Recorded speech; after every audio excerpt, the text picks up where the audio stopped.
In the middle of a sermon, a wooden pillar began to weep. Not creak. Not crack. Weep like a child that had lost something it could never get back. And every person in the room heard it. Have you ever seen something that should not be able to feel? Have you ever watched something without a heartbreak? This is a story about a piece of wood. And what happened when it was left behind. The mosque was simple. No marble floors. No gold. No towering minarets catching the light of a distant city. Just mud brick walls and a packed earth floor and a ceiling of palm branches that let in thin lines of desert light during the day and the smell of night air after dark. A place built from what the desert offered, which was not much but filled with something the desert could not provide. Every Friday, they came. The companions, the believers, the men and women who had built their lives around the words that came through one man. They came and they sat and they listened. And Prophet Muhammad stood at the front and spoke. He stood at a palm tree trunk. Not a pulpit, not yet. Just a trunk, stripped and smoothed, set upright at the front of the mosque. He would lean against it as he spoke. Place his hand on it. The weight of his body resting against it during the long sermons, the wood warm from his touch, the bark worn smooth in the places where his hand most often rested. This had been the arrangement for years. The trunk held him up. He filled the room with words. And the people listened. It was, in its own quiet way, a kind of partnership. Then one day, a companion came forward with a proposal. The congregation is growing, he said. More people come every week. The ones at the back cannot see you clearly. Cannot follow your gestures. Cannot feel connected to what you are saying. He paused. Let us build you a pulpit. 3 steps. Raised platform. So every person in the room, no matter where they sit, can see your face. It was a practical suggestion. Sensible. Kind, even born from a genuine desire for the people at the back to feel included. Prophet Muhammad considered it and agreed. The pulpit was built.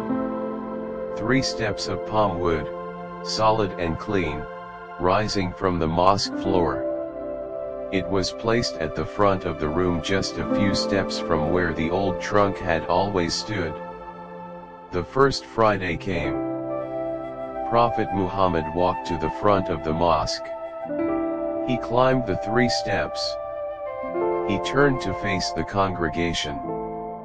He opened his mouth to speak. And that was when they heard it. A sound from behind him. Low at first, barely audible above the quiet breathing of the congregation and the distant sound of wind outside the walls. The kind of sound you think you might be imagining. The kind of sound that makes you look up from what you were doing and tilt your head slightly and think, did I hear that? Then louder. A groan, deep and hollow and resonant, the way old wood sounds in a storm, the way a ship sounds when the sea pushes against it from all sides. But there was no storm. There was no sea. There was just a mosque, and a congregation, and a pulpit, and an old palm trunk standing a few steps away. Standing alone. For the first time. The sound grew. It was not cracking. It was not the structural groan of something about to break. It was something else, something that the companions sitting in that mosque would spend the rest of their lives trying to describe to people who had not been there. It sounded like weeping. Not metaphorically. Not like weeping in a vague poetic sense.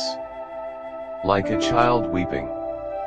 like a person who has been holding something in for a very long time and has finally, in one unguarded moment, let it out. Heaving and raw and completely unself-conscious, the way only genuine grief sounds, the kind that doesn't perform itself for an audience but simply is. The congregation went absolutely still. Men who had been settling into their positions froze mid-movement. Women who had been adjusting their coverings stopped. Children who had been fidgeting went quiet without being told to. Every person in that mosque turned toward the sound. Toward the trunk. The old palm trunk, the one that had held the Prophet up for years, the one worn smooth in the places where his hand had rested, the one that had been present for every sermon, every word, every moment of teaching in this room was shaking. Visibly shaking. And from it came that sound. That inconsolable, impossible, devastating sound. Prophet Muhammad heard it. He stopped. He turned from the congregation, turned away from the people he had climbed the pulpit to reach, and he looked at the trunk. For a moment he simply looked at it. Then he stepped down from the pulpit. 1 step. 2 steps. 3. He walked across the mosque floor toward the trunk slowly, the way you approach something that is in pain, the way you approach a child who is crying and does not yet know you are there, and he reached out. And he placed his arms around it. He held it. The way a father holds a child. The way you hold something you do not want to lose.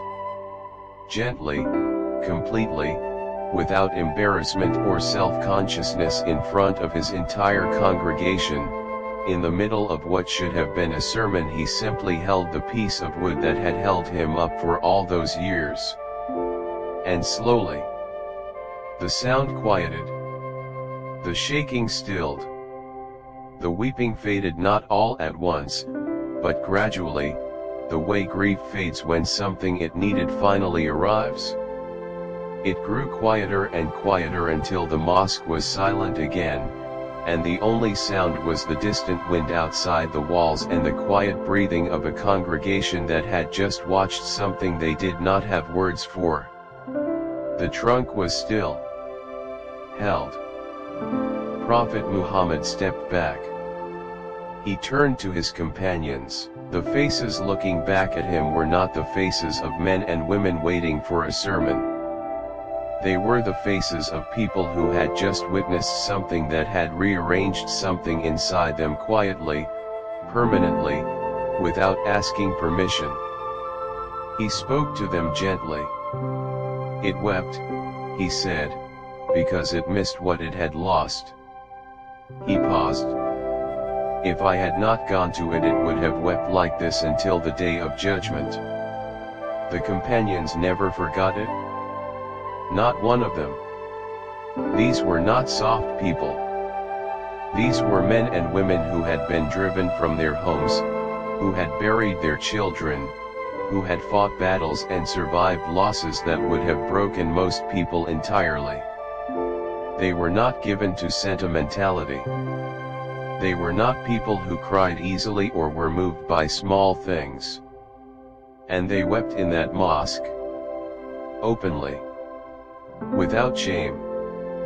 Because they had just watched a piece of wood, something with no mind, no soul, no capacity for feeling in any way that human beings understand feeling. Grieve. Grieve publicly. Grieve loudly. Grieve without caring who saw. And if a tree trunk could love him that much. What did that say about the man? One of the companions, Anas ibn Malik, carried this story for decades. He was a young man in that mosque. He saw the trunk shake. He heard the sound. He watched the Prophet walk down from the pulpit and wrap his arms around a piece of wood in front of everyone. Years later, when he told the story, and he told it many times, To many people, in many places he would always stop at the same moment.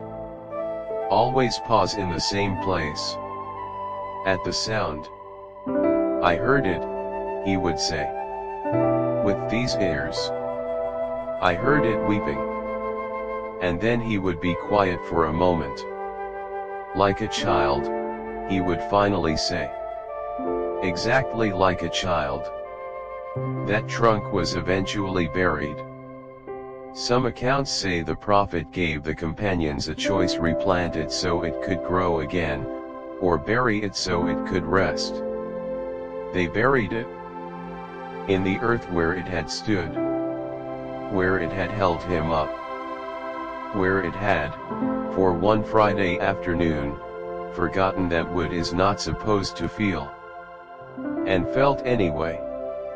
A piece of wood wept when he stepped away. It did not have a heart. It did not have a soul. It did not have a choice. And yet, the question is, if even a tree trunk could not bear to lose him, what would you have felt, standing in that room? Tell us in the comments.